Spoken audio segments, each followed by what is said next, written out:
Məktəblərdə ingilis dilinin tədrisi ilə bağlı yaşanan problemlərdən biri budur ki, ingilis dili müəllimləri dərsi ingilis dilində tədris etmirlər. Azərbaycanca danışırlar, yəni bir çoxlarına aiddir təbii ki, hamıya yox.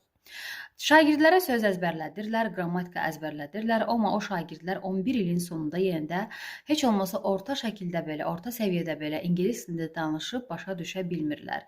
Və buna görə də məcbur olaraq valideynlər uşaqlarını məktəbdən kənar hər hansısa bir hazırlığa yazdırırlar. İngilis dilində danışıq öyrənsin deyə. Və bu arada ingilis dili hazırlıqlarda elə məsələn hazırlıqlar olur ki, orada sadəcə qrammatika öyrədilir, amma danışıq öyrədən hazırlıqlar isə ayrıdır ki, bizdə məktəblilərə danışıq öyrədirik.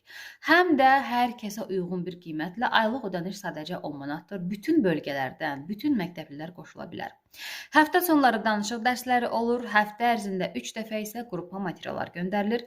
Aprel ayının 13-də yepyeni bir qrupumuz başlayır və qeydiyyat artıq başlamışdır.